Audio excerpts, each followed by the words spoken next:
Ciao a tutti e bentornati su Lernamo.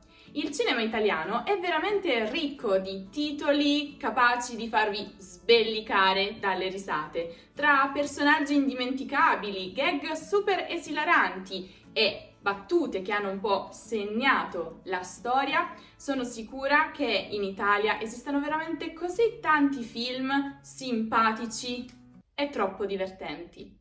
È per questo che in questo video ho deciso di parlarvi di quelli che sono, secondo me, i 7 migliori film comici italiani, così che possiate imparare la lingua e allo stesso tempo divertirvi e farvi una bella risata.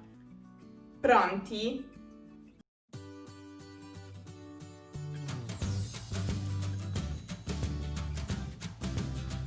Eccoci qui, cominciamo subito con la lista dei 7 migliori film comici italiani. Però prima di cominciare ci tengo a dirvi una cosa molto importante. Anche se nella lista ho inserito alcuni titoli piuttosto recenti, come quello di Checco Zalone o di Christian De Sica, ho preferito anche aggiungere alcuni film che potrebbero risultarvi un po' vecchiotti, ma che secondo me meritano di essere guardati non soltanto perché sono super divertenti, ma anche perché ormai fanno parte del panorama culturale italiano e che quindi bisogna conoscere se si è italiani o se si vuole conoscere un po' meglio la cultura e il modo di vivere italiano. Quindi non fatevi ingannare dall'anno di uscita e ricordate, il giovane cammina più velocemente dell'anziano, ma l'anziano conosce la strada. Non c'entra niente? Niente niente? Ok, cominciamo!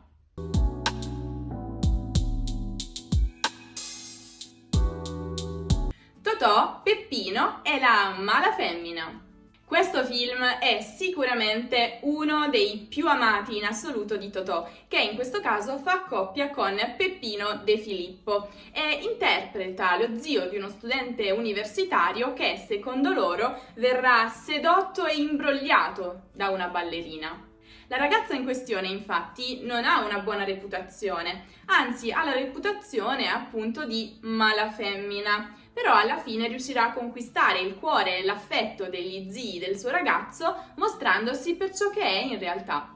Non voglio entrare troppo nei dettagli della trama del film perché altrimenti ve lo rovinerei, però vi posso garantire che è un film che merita di essere visto a qualsiasi età, almeno una volta nella vita. Totò qui è veramente il principe della risata, come era stato definito, però anche Peppino non scherza e se non principe forse lui lo possiamo definire duca della risata. Ora però, prima di parlarvi di un'altra commedia degli anni 50 celebre in tutto il mondo, voglio ricordarvi che se non riuscite a vedere questi film o in generale se non riuscite ad accedere ai canali televisivi italiani, allora potreste aver bisogno di NordVPN, lo sponsor di questo video. Vi ho già parlato altre volte di NordVPN perché credo veramente che offrano un servizio eccezionale, soprattutto per chi sta imparando le lingue straniere. Infatti, scaricando la loro applicazione per PC, per tablet o smartphone, avrete la possibilità di navigare come se vi trovaste in un altro paese e quindi superando tutte quelle georestrizioni che qualche volta vi impediscono di accedere ad alcuni determinati siti o piattaforme. E poi NordVPN è veramente semplicissimo da utilizzare. Vi basterà aprire l'applicazione, scegliere il paese in cui volete trovarvi e il gioco è fatto. Potrete navigare come se foste in quel paese alla velocità normale a cui siete abituati. Insomma, vi consiglio vivamente di dare una possibilità a NordVPN. Inoltre vi ricordo che se decidete di provarlo utilizzando il link che vi ho lasciato nella descrizione o il codice coupon Lernamo, potrete pagare veramente pochi euro al mese e addirittura ricevere un mese gratuito. Provare vi conviene perché, male che vada, se il servizio non dovesse piacervi o interessarvi, potete sempre chiedere un rimborso totale entro 30 giorni dall'acquisto. Niente male, no? Ma ora torniamo a parlare dei film comici con Un americano a Roma. Questo film, ambientato negli anni 50, ha come protagonista Nando, un giovane romano follemente innamorato dell'America e del suo stile di vita, interpretato dal grandissimo Alberto Sordi.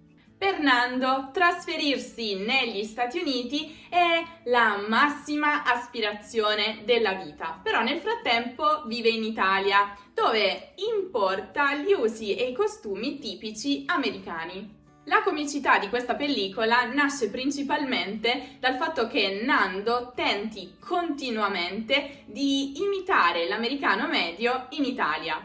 Un tentativo, il suo, che crea situazioni talmente buffe e ironiche che hanno fatto piangere milioni di italiani e che ancora oggi continuano a far ridere tutti. Per motivi di copyright non posso mostrarvi alcune scene del film, però vi garantisco che sono troppo divertenti e che quindi è un film che deve essere guardato. Anzi, se lo avete già guardato, fatemi sapere nei commenti se siete d'accordo con me. Il prossimo è tra i miei preferiti. Non è vero, sono tutti tra i miei preferiti. In ogni caso, il prossimo è Johnny Stecchino. Roberto Benigni è il regista e il protagonista di questa meravigliosa pellicola targata a Belpaese. In questo film Roberto Benigni interpreta il pericoloso e temutissimo boss mafioso Johnny Stecchino, il quale, per via del suo passato, è costretto alla latitanza, ma durante proprio questa sua latitanza trova per caso un suo sosia, una persona che, a parte per un neo sotto l'occhio, è proprio tale e quale a lui, la sua copia fedele. Il boss con l'amante decidono quindi di sfruttare questa situazione e di incastrare il povero sosia, il quale quindi viene portato nel cuore della Sicilia e viene spacciato proprio per il mafioso che tutti odiano e che vorrebbero vedere morto. Ma mi fermo qui. Cosa succederà secondo voi? Chi riuscirà ad avere la meglio? Scopriranno che il sosia non è Johnny Stecchino? Oppure il povero sosia farà una brutta fine? Lo lascio scoprire a voi, ma vi garantisco che in tutto ciò ci sono troppe scene ironiche, buffe, super divertenti, ovviamente nate tutte da questo equivoco. Ah, e ovviamente munitevi di fazzoletti, ce ne saranno delle belle e ci sarà da piangere. Non per la tristezza, ma per le risate. Il quarto film sulla lista di oggi è Sole a catinelle. In questo film Luca Pasquale Medici, meglio noto con il suo nome d'arte Checco Zalone, si supera, riesce a dare veramente il meglio di sé in una pellicola stupenda. E non lo dico solo perché sono pugliese proprio come Checco Zalone e quindi sono di parte, assolutamente. Anzi, vi garantisco che all'uscita di questo film, così come all'uscita di tutti gli altri suoi film, i cinema sono stati inondati di gente che voleva andare a guardare le sue opere, perché sono veramente dei capolavori della risata. Ma vi ho segnalato questo qui in particolare perché lo ricordo molto bene le risate che rimbombavano in tutta la sala quando sono andata a vederlo al cinema. Quindi credo veramente che qui Zalone abbia fatto un lavoro straordinario. Il protagonista è ovviamente Checco Zalone, il quale interpreta un uomo di 36 anni che ha lasciato il sud per trasferirsi al nord Italia. Qui trova prima lavoro come cameriere in un albergo di lusso a Venezia. Ma pensa che questo lavoro non sia abbastanza per lui, pensa che non sia stimolante né redditizio, quindi si licenzia e decide di diventare venditore porta a porta per un'azienda che vende aspirapolvere. All'inizio le cose vanno benissimo, Checco inizia a fare soldi a palate e trasforma letteralmente la vita sua e della sua piccola famiglia, di sua moglie e suo figlio. Ma dopo le cose cominciano ad andare un po' male, ma non vi dico altro, perché non voglio assolutamente rovinarvi la trama, ma vi posso dire che in qualche modo riuscirà a far passare a suo figlio la migliore vacanza della sua vita.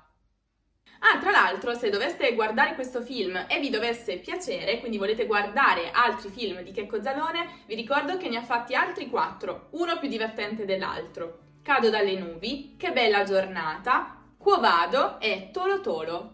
Io li ho visti tutti quanti al cinema perché sono veramente una grandissima fan di Checco Zalone, lo seguivo sin da quando faceva le sue prime comparse a Zelig e lo apprezzo veramente molto per la sua capacità di riuscire a rendere comici dei temi che sono piuttosto seri e ovviamente sono veramente molto presenti in Italia. Ma proseguiamo con Ricomincio da 3. Questo film rappresenta veramente il fortunatissimo debutto di Massimo Troisi, dopo del quale è stato veramente inserito in tutte le classifiche dei migliori comici italiani. In questo film, che è veramente uno dei grandi titoli della tradizione cinematografica italiana, Massimo Troisi interpreta Gaetano, un giovane timido, il quale è stanco della vita provinciale fatta di famiglia e banali uscite con gli amici e quindi decide di trasferirsi da San Gregorio a Cremano, un piccolo comune in Campania, a Firenze, a casa della zia. Qui Gaetano vivrà una serie di avventure troppo esilaranti, soprattutto dopo l'arrivo in città del suo amico di vecchia data, Lello, interpretato dalla spalla di Troisi, Lello Arena, che sarà veramente la ciliegina sulla torta della comicità che questa pellicola offre. Un titolo, insomma, da non perdere per gli amanti della tradizione comica e in generale della cultura italiana. Ma adesso passiamo al prossimo titolo, che è veramente un film recentissimo, uscito qualche anno fa nelle sale. Sto parlando di Amici come prima. Questo film, diretto da Christian De Sica, è sicuramente destinato a lasciare un segno nella storia del cinema italiano. Perché? Perché questo film segna il ritorno sullo stesso set della coppia Massimo Boldi e Christian De Sica, dopo ben 13 anni. Infatti, dopo questa pausa di 13 anni, la coppia è tornata a fare un film insieme, in ricordo dei vecchi tempi, quando registravano film soprattutto di Natale, i cosiddetti cinepanettone, insieme, e veramente ogni anno popolavano le sale dei cinema italiani. In Amici come prima, il personaggio interpretato da Christian De Sica, e cioè Cesare, non riesce a trovare lavoro e quindi, disperato, decide di travestirsi da donna e finalmente così riesce a trovare lavoro come badante, che dovrà prendersi cura di Massimo, interpretato appunto da Boldi. Beh, dopo questa premessa penso che possiate immaginare quali situazioni esilaranti si potranno creare durante il film. No, non vi anticipo nulla, però soltanto per farvi capire un po' di che cosa stiamo parlando, ecco qui un'immagine di Cesare nei panni della badante di Massimo. E per concludere abbiamo un film che sono sicura che molti di voi già conosceranno o avranno sentito nominare. Sto parlando di Fantozzi. Questo è il primo di una lunga serie di film comici interpretati da Paolo Villaggio, il quale appunto è Ugo Fantozzi, proverbiale ragioniere, sfortunato e pasticcione. Protagonisti del film sono ovviamente Fantozzi e la sua famiglia, composta da sua moglie Pina e da sua figlia Mariangela. La trama del film? Molto semplice. Fantozzi, perennemente inseguito dalla sfortuna e dalla mala sorte, cerca di sopravvivere alla vita di impiegato per una grande azienda. Ma non fatevi ingannare dalla semplicità della trama, perché è veramente uno spasso. Se ancora non l'avete visto, vi consiglio vivamente di guardare questo film e perché no anche tutti gli altri a seguire, perché hanno veramente segnato il cinema italiano, ma hanno anche segnato la cultura e la lingua italiana. Infatti molto spesso per riferirci a cose che appartengono alla nostra quotidianità utilizziamo dei riferimenti a Fantozzi. Il più comune è sicuramente la nuvola di Fantozzi, e cioè la nuvola con la pioggia che insegue Fantozzi. E quando siamo un po' sfortunati con il meteo, possiamo dire «Ah, hai la nuvola di Fantozzi». Insomma, se ami la cultura italiana, devi assolutamente conoscere Fantozzi e la sua vita. E a proposito di cultura italiana, sapevate che sul nostro sito www.lernamo.com potete trovare tutte le nostre lezioni di lingua e cultura italiana? Eh già, e sono tutte gratuite, quindi se volete approfondire o studiare da zero la lingua di Dante, allora vi consiglio di dargli un'occhiata. E non dimenticate di seguire l'Ernamo anche su Instagram, su Facebook e su Twitter per tutti gli altri contenuti extra. Prima di andare però mi piacerebbe moltissimo se poteste lasciarmi nei commenti alcuni titoli di film del vostro paese che sono molto divertenti, perché ho veramente voglia di una bella risata in questo periodo. Quindi fatemi sapere nei commenti, perché io ho NordVPN, quindi non sarà un problema per me vedere i film stranieri. Vi saluto, ci vedremo prestissimo.